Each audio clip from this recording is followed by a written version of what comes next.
Yo, this is Jacob, Team HOC, coming at you guys with a deck profile of a deck that I mentioned earlier in, it was either the contest or the trade binder vid.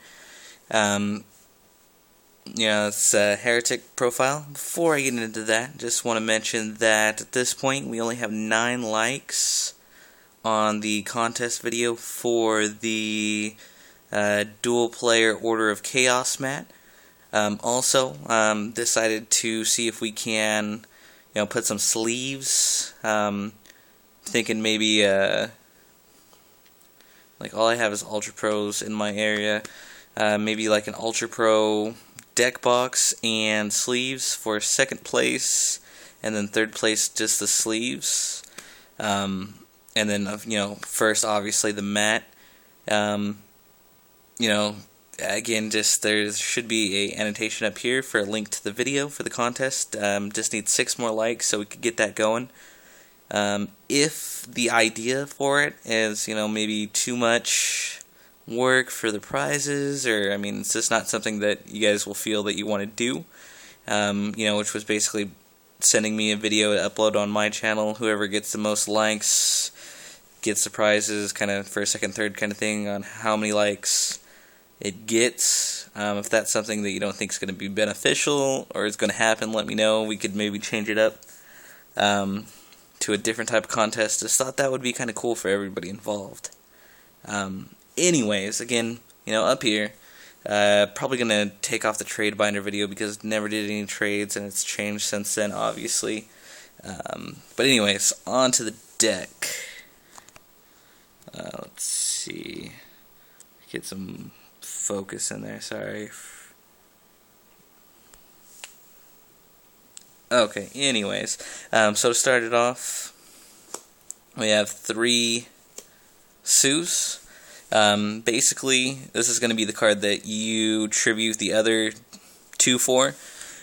Tribute a heretic to special summon this from your hand, and also it is basically an MST, I believe, if you tribute a heretic from your hand or field. So tributing from the hand, that's really cool, just because, you could tribute any other heretic and just get another vanilla from your hand deck or graveyard. So that opens up more possibilities for exceeding. We have 3 Tefnet, or whatever, however you want to pronounce this guy. Basically, he's the Cyber Dragon, level 6 Cyber Dragon of the archetype. Again, basically, you special summon him. He has, I want to say it's 22, nope, 21. So, stats pretty much like Cyber Dragon. But he can attack the turn that he summoned. That's whatever, because basically the reason you're getting him out is for Sue. In most cases. 3 of those guys, he's really cool. And he's able to stand by himself. Like, free 21 beats is whatever, if that's your only card in hand. 3 Ests, or however you want to pronounce these guys. They have ridiculous names except Sue. He's a 5-star, but it doesn't matter because if you have a vanilla out, he makes all other heretics the vanilla's level. So he can make himself level 6. Also, you can normal summon him without a tribute. So it just opens more combos with Sue. If you have Tefnut, this guy, and Sue, if you've seen Dubk Dad's videos about, his take on heretics and what they can do and where they're at this point, you could get like 76 or something on board. These guys are cool. Next is the thing that's, really not, I don't know if I want to say standard, because at this point really nothing's standard for this deck. But the Ducks, Dragunity Ducks, I wouldn't say a big fan, but I definitely did like the Dragunity archetype when it first came out. It was one of the decks, like this seems it is right now, heretics are, where when it first came out, there was just a tremendous amount of hype, and it really just fizzled because it's almost the same thing where you need combo pieces, which it's going to make it inconsistent. But the thing that I really like about ducks and then phalanxes is it opens up the deck to have I'm not going to say, I don't know, it lets you top deck these guys. One card plays mid game. When you already set up, you already have phalanxes and stuff in the grave by either setting them, using Ravine or Foolish to get these in the grave. It lets you have a comeback play. Basically, if it comes to the point where you're still waiting for your setup for your heretics, or you've exploded and you've wasted your resources heretic-wise in your hand, and the cat comes at you, basically this lets you top deck, which I think is really cool. Also, white cards aren't totally off the scene. I mean, I still like Scrapjagging. Dust still has its purposes. It could protect your combo plays. If you go, Dust turn 1 and then turn 2, it lets you set up for your heretic combos so they don't torrential or bottomless or whatever. I really like some of the plays with mid game if you happen to draw the next card. So I mean, if for some reason you draw red eyes, you could always go like ducks, phalanx, remove ducks, get out red eyes and summon shit with red eyes and synchro. I mean, it just keeps on opening more plays up, which, I mean, they're still combo plays, so they're always going to be inconsistent, but I mean, it lets you do a lot more shit with your hand. The vanillas basically, Luster Dragon and Wattail. I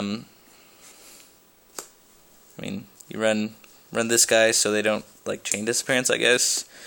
Seems like a pretty valid point, but I guess we'll have to wait and see if chain disappearance is going to be in the meta.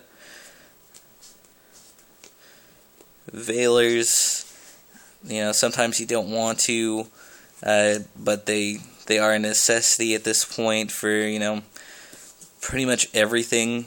They're not super good against some stuff, but again, you have to run 3. You could side them out if you need. But yeah, pretty much the obligatory Veilers.